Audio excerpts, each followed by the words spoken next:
ಸೋಲಿನ ಬೆನ್ನಲ್ಲೇ Congress high voltage meeting ನಡೆಸಿದೆ. ಖರ್ಗೆ ನೇತೃತ್ವದಲ್ಲಿ ಕಾಂಗ್ರೆಸ್ ಕಾರ್ಯಕಾರಿ ಸಮಿತಿಯ ಸಭೆ, ಸಿಡಬ್ಲ್ಯೂಸಿ ಸಭೆಯಲ್ಲಿ ಸೋಲು ಗೆಲುವಿನ ಬಗ್ಗೆ ಪರಾಮರ್ಶೆ ನಡೀತಾ ಇದೆ. ಖರ್ಗೆ ನೇತೃತ್ವದಲ್ಲಿ ಕಾಂಗ್ರೆಸ್ ಕಾರ್ಯಕಾರಿ ಸಮಿತಿ ಸಭೆ ನಡೆದಿದೆ. ಸಿಡಬ್ಲ್ಯೂಸಿ ಸಭೆಯಲ್ಲಿ ಸೋಲು ಗೆಲುವಿನ ಬಗ್ಗೆ ಪರಾಮರ್ಶೆಯಾಗ್ತಾ ಇದೆ. ಕರ್ನಾಟಕ ತ್ರಿವಿಕ್ರಮ ಗೆಲುವಿನ ಹಿಂದಿರುವಂತಹ ರಣತಂತ್ರ ಏನು? ಮಹಾರಾಷ್ಟ್ರ ವಿಧಾನಸಭೆ ಹೀನಾಯ ಸೋಲಿಗೆ ಕಾರಣ ಆಗಿದ್ದೇನೆ. ಸೋಲು ಗೆಲುವಿನ ಚರ್ಚೆ ನಡೆಸಿ ಮುಂದಿನ ಎಲೆಕ್ಷನ್ಗೆ ರಣತಂತ್ರವನ್ನ ಹೆಣೆಯೋದಕ್ಕೆ ಈ ಸಭೆ ಸೇರಲಾಗಿದೆ. ಸೋಲು ಗೆಲುವಿನ ಬಗ್ಗೆ ಚರ್ಚೆ ನಡೀತಾ ಇದೆ. ಕರ್ನಾಟಕದಲ್ಲಿ 3 ಕ್ಷೇತ್ರಗಳಲ್ಲಿ ನಡೆದಂತಹ ಬೈ ಎಲೆಕ್ಷನ್, ಈ 3 ಕ್ಷೇತ್ರಗಳಲ್ಲೂ ಕೂಡ ಕಾಂಗ್ರೆಸ್ ಕೈ ಮೇಲಾಗಿದೆ. ಕರ್ನಾಟಕದ ಈ ಗೆಲುವು ಮತ್ತು ಮಹಾರಾಷ್ಟ್ರದಲ್ಲಿ ಕಾಂಗ್ರೆಸ್ ಬಹಳ ಆತ್ಮವಿಶ್ವಾಸದಲ್ಲಿ ನುಗ್ಗಿತ್ತು.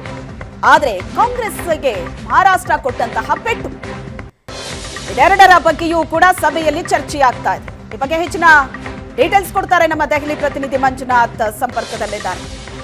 ಮಂಜುನಾಥ್, ಕಾಂಗ್ರೆಸ್ನಲ್ಲಿ ನಡೀತಾ ಇರುವಂತಹ ಆತ್ಮಾವಲೋಕನ ಇದು. ಮಹಾರಾಷ್ಟ್ರ ಸೋಲಿನ ನಂತರ ಈ ಸೋಲಿನ ಹಿಂದಿನ ಕಾರಣದ ಬಗ್ಗೆ ಪರಾಮರ್ಶೆ ಆಗ್ತಾ ಇದೆ. ಜೊತೆಗೆ ಕರ್ನಾಟಕದ ಗೆಲುವು 3 ಕ್ಷೇತ್ರಗಳಲ್ಲಿ.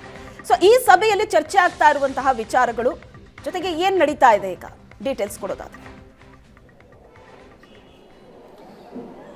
ಶ್ವೇತಾ, ಕಾಂಗ್ರೆಸ್ ಪಕ್ಷದ ಅತಿ ಉನ್ನತ ಮಟ್ಟದ ಒಂದು ಸಮಿತಿ ಅಥವಾ ಬಾಡಿ ಅಂತ ಅಂದರೆ CWC, ಇದು ದೇಶದ ಎಲ್ಲ ವಿದ್ಯಮಾನಗಳ ಕುರಿತು ಪಕ್ಷ ತಾಳುವಂತಹ ಅಥವಾ ತೆಗೆದುಕೊಳ್ಳುವಂತಹ ನಿರ್ಧಾರ ಅಥವಾ ನಿಲುವು ಇಲ್ಲಿ ಮೊದಲು ಸ್ಪಷ್ಟಗೊಳ್ಳುತ್ತೆ. ನಂತರ ಅದು ನಿರ್ಣಯವಾಗಿ ಇಡೀ ದೇಶಾದ್ಯಂತ ಹೇಗೆ ಕಾರ್ಯಗತಗೊಳಿಸಬೇಕು ಅನ್ನುವಂಥದ್ರ ಬಗ್ಗೆ ಚರ್ಚೆ ಆಗುತ್ತೆ. ಸೊ ಆ ಹಿನ್ನೆಲೆಯಲ್ಲಿ ಇವತ್ತು CWC ನಡೀತಾ ಇದೆ. ದೇಶಾದ್ಯಂತ ಇದಕ್ಕೆ CWCಯ ಸದಸ್ಯರಿದ್ದಾರೆ, ಸ್ಪೆಷಲ್ ಇನ್ವೈಟೀಸ್ ಇದ್ದಾರೆ, ಎಲ್ಲರೂ ಕೂಡ ಇದ್ದಾರೆ. ನಮ್ಮ ಕರ್ನಾಟಕದಿಂದ CM ಸಿದ್ದರಾಮಯ್ಯ ಅವರು ಇರ್ಬೋದು, ಮತ್ತು DCM ಶಿವಕುಮಾರ್ ಅವರು ಇರ್ಬೋದು, ಸ್ಪೆಷಲ್ ಇನ್ವೈಟೀಸ್ ಇದ್ದಾರೆ.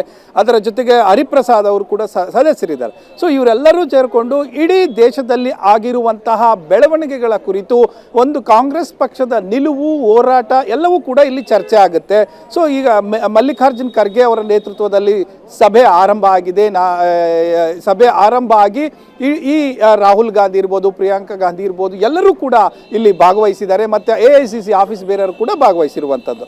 ಸೊ ಇದು ಸಭೆಯ ಇಷ್ಟ. ಆದರೆ ಈ ಸಭೆಯ ಇವತ್ತು 2 ಪ್ರಮುಖ ವಿಚಾರಗಳ ಬಗ್ಗೆ, ವಿದ್ಯಮಾನಗಳ ಬಗ್ಗೆ ಚರ್ಚೆಯಾಗಿ ಒಂದು ನಿರ್ಣಯವನ್ನು ತೆಗೆದುಕೊಳ್ತಾರೆ ಅನ್ನುವಂಥದ್ದು.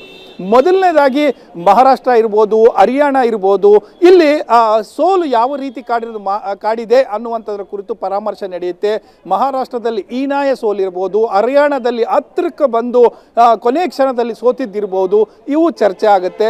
ನಂತರ ಗೆಲುವಿನ ಬಗ್ಗೆ ಚರ್ಚೆ ಆಗುತ್ತೆ. ಅಂದರೆ ಕರ್ನಾಟಕದಲ್ಲಿ 3ಕ್ಕೆ 3 ಕೂಡ ಕಾಂಗ್ರೆಸ್ ಗೆದ್ದಿದೆ. ವಯನಾಡಿನಲ್ಲಿ ಅಣ್ಣನಿಗಿಂತ ತಂಗಿ ಜಾಸ್ತಿ ಮೆಜಾರಿಟಿಯಲ್ಲಿ ಗೆದ್ದಿರುವಂಥದ್ದು.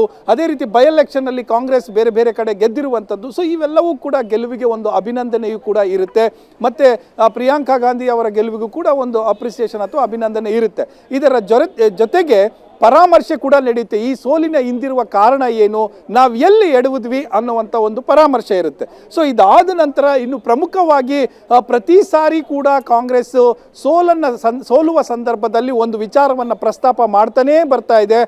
ಆ ವಿಚಾರ ಏನಪ್ಪ ಅಂದರೆ ಅದು EVMಗೆ ಸಂಬಂಧಪಟ್ಟಿದ್ದು. ಸೊ ಇವತ್ತು ಆ EVM ಬಗ್ಗೆ ಒಂದು ಸ್ಪಷ್ಟ ನಿಲುವು ಅಥವಾ ಅದನ್ನು ಒಂದು ಪಕ್ಷದ ನಿರ್ಧಾರ ಏನು ಅನ್ನುವಂಥದ್ದು ಇವತ್ತಿನ CWC ಸಭೆಯಲ್ಲಿ ಚರ್ಚೆ ಆಗಿ ಅಂತಿಮವಾಗಿ ಏನು ನಿಲುವನ್ನು ತೆಗೆದುಕೊಂಡು ಅನ್ನುವಂಥದ್ದು ಪತ್ರಿಕಾಗೋಷ್ಠಿಯಲ್ಲಿ ಕಾಂಗ್ರೆಸ್ ವಕ್ತಾರರು ಇದರ ಬಗ್ಗೆ ಮಾಹಿತಿ ನೀಡ್ತಾರೆ. ಸೊ ಅಂದ್ರೆ ಸಂಪರ್ಕದಲ್ಲಿ ಮತ್ತೊಂದು ಸುದ್ದಿ ಇದೆ.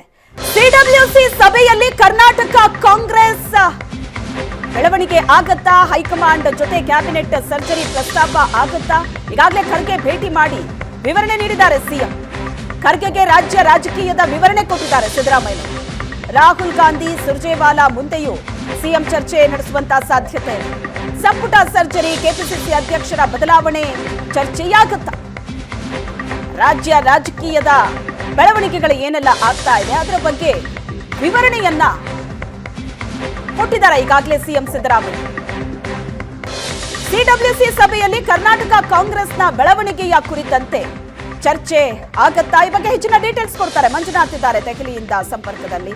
ಮಂಜುನಾಥ್, ಕರ್ನಾಟಕ ಕಾಂಗ್ರೆಸ್ನಲ್ಲೂ ಕೂಡ ಸಾಕಷ್ಟು ಬೆಳವಣಿಗೆಗಳಾಗ್ತಾ ಇದೆ. 3 ಕ್ಷೇತ್ರದ ಗೆಲುವು ಸಂಭ್ರಮದ ಜೊತೆಗೆ ಇಲ್ಲಿ ಸಂಪುಟ ಪುನರ್ರಚನೆ, ಕೆಪಿಸಿಸಿ ಅಧ್ಯಕ್ಷರ ಬದಲಾವಣೆ ವಿಚಾರದ ಬಗ್ಗೆ ಬಹಳ ದೊಡ್ಡ ಮಟ್ಟದಲ್ಲಿ ಚರ್ಚೆ ಆಗ್ತಾ ಇದೆ. ಆದ್ರೆ ಇದು ಸಿಡಬ್ಲ್ಯೂಸಿ ಸಭೆಯಲ್ಲಿ ಚರ್ಚೆ ಆಗುತ್ತಾ? ಇಲ್ಲ, ಯಾಕಂತ ಅಂದರೆ ಇದು CWC ನಡೆಯುವಂಥದ್ದು ದೇಶದ ಎಲ್ಲ ವಿಚಾರಗಳನ್ನು ಕೂಡ ಕೈಗೆತ್ಕೊಂಡು ಪಕ್ಷದ ನಿಲುವೇನು ಅನ್ನುವಂಥ ಒಂದು ನಿರ್ಧಾರವನ್ನು ಪ್ರಕಟಿಸುವಂತಹ ಒಂದು ಸಮಿತಿ ಆಗಿರುತ್ತೆ. ಅದು ಯಾವ ರೀತಿ ರೂಪರೇಷೆಗಳನ್ನು ಮುಂದಕ್ಕೆ ಹೋರಾಟ ಇರ್ಬೋದು ಅಥವಾ ಹೇಗೆ ಕಾರ್ಯತಂತ್ರ ರೂಪಿಸಬೇಕು ಅನ್ನುವಂಥದ್ದು ಇರ್ಬೋದು, ಆ ಬಗ್ಗೆ ಚರ್ಚೆ ಆಗುತ್ತೆ. ಯಾವುದೇ ಒಂದು ರಾಜ್ಯಕ್ಕೆ ಸಂಬಂಧಪಟ್ಟ ಹಾಗೆ CWCಯಲ್ಲಿ ಚರ್ಚೆ ಆಗೋದಿಲ್ಲ. ಅದನ್ನು ಹೊರತಾಗಿ ಇವತ್ತು ಮುಖ್ಯಮಂತ್ರಿಗಳಿರ್ಬೋದು, ಅಧ್ಯಕ್ಷರಿರ್ಬೋದು ಅಥವಾ DCM ಕಮ್ ಅಧ್ಯಕ್ಷರಿರ್ಬೋದು, ಇವರೆಲ್ಲರೂ ಕೂಡ ಇಲ್ಲಿನ ಹಿರಿಯ ನಾಯಕರನ್ನು, ಹೈಕಮಾಂಡ್ ನಾಯಕರನ್ನು ಭೇಟಿಯಾಗಿದ್ದಾರೆ. ಖರ್ಗೆ ಅವ್ರನ್ನ ಭೇಟಿಯಾಗಿದ್ದಾರೆ, ರಾಹುಲ್ ಗಾಂಧಿ ಅವ್ರನ್ನ ಭೇಟಿಯಾಗಿದ್ದಾರೆ, ಅದೇ ರೀತಿ ಸುರ್ಜೇವಾಲಾ ಅವ್ರನ್ನು CM ಕೂಡ ಭೇಟಿಯಾಗಿರುವಂಥದ್ದು. ಸೊ ಆ ಸಂದರ್ಭದಲ್ಲಿ, ಭೇಟಿಯ ಸಂದರ್ಭದಲ್ಲಿ ಒಂದಷ್ಟು ಮಾತುಕತೆ, ರಾಜಕೀಯ ವಿದ್ಯಮಾನಗಳು, ಮುಂದಿನ ಕಾರ್ಯತಂತ್ರದ ಬಗ್ಗೆ ಮಾತುಕತೆ ಆಗಿದೆ ಅನ್ನುವುದರಲ್ಲಿ ಸತ್ಯ ಇದೆ. ಅದನ್ನು ಹೊರತಾಗಿ ಇವನ್ ಮುಖ್ಯಮಂತ್ರಿಗಳು ಮಾತನಾಡ್ತಾ ಹೇಳಿದರು, ಅವರು ಹೆಚ್ಚಾಗಿ ಮಾತನಾಡಿರುವಂಥದ್ದು ಹಾಸನಕ್ಕೆ ಸಂಬಂಧಪಟ್ಟ ವಿಚಾರ. ಯಾಕಂದರೆ ಒಂದು ಕ್ಲಾರಿಫಿಕೇಶನ್ ಕೊಡಬೇಕಾಗಿತ್ತು ಹಿರಿಯ ಅಂದರೆ ಹೈಕಮಾಂಡ್ ನಾಯಕರಿಗೆ. ಅದರ ಬಗ್ಗೆ ಕ್ಲಾರಿಫಿಕೇಶನ್ ಕೊಡುವುದರ ಜೊತೆಗೆ ಒಂದಷ್ಟು ಮಾಹಿತಿ, ರಾಜಕೀಯ ವಿದ್ಯಮಾನಗಳು ಚರ್ಚೆ ಆಗಿದೆ. ಈ ಕ್ಯಾಬಿನೆಟ್ ಬಗ್ಗೆ ಮುಖ್ಯಮಂತ್ರಿಗಳ ಉತ್ತರದಲ್ಲೇ ಇತ್ತು, ನಾಗೇಂದ್ರ ಅವರನ್ನು ಸೇರಿಸ್ಕೊಳ್ಬೇಕು ಅನ್ನುವಂಥದ್ದು ನಮ್ಮ ಮುಂದೆ ಇದೆ, ಆದರೆ ತಕ್ಷಣಕ್ಕೆ ಇಲ್ಲ ಅನ್ನುವಂಥದ್ದು. ಮತ್ತು ಕ್ಯಾಬಿನೆಟ್ ಅಂದರೆ ಎಕ್ಸ್ಪ್ಯಾನ್ಷನ್ ಕೂಡ ನಾವು ಈಗ ಸದ್ಯಕ್ಕೆ ಇಲ್ಲ ಅನ್ನುವಂಥ ಅರ್ಥದಲ್ಲಿ ಉತ್ತರವನ್ನು ಕೊಟ್ಟಿದ್ದಾರೆ. ಇನ್ನು ಅಧ್ಯಕ್ಷರ ಬದಲಾವಣೆ, ಆ ವಿಚಾರಗಳು ಅದು ಹೈಕಮಾಂಡ್ ಪಕ್ಷ ತೆಗೆದುಕೊಳ್ಳುತ್ತೆ, ಅಲ್ಲಿ ಕೇಳಿ ನನಗೆ ಕೇಳಬೇಡಿ ಅನ್ನುವಂಥ ಉತ್ತರ ಸಿದ್ದರಾಮಯ್ಯ ಅವರಿಂದ ನೇರವಾಗಿ ಮಾಧ್ಯಮಗಳಿಗೆ ಸಿಕ್ಕಿದೆ. ಹಾಗಾಗಿ CWCಯಲ್ಲಿ ಈ ಯಾವ ವಿಚಾರವೂ ಕೂಡ ಚರ್ಚೆ ಆಗಲ್ಲ. ಅದು ಉಳಿದಂತೆ ಆ ರಾಜ್ಯಕ್ಕೆ ಸಂಬಂಧಪಟ್ಟಂಗೆ ಹೈಕಮಾಂಡ್ ನಾಯಕರು.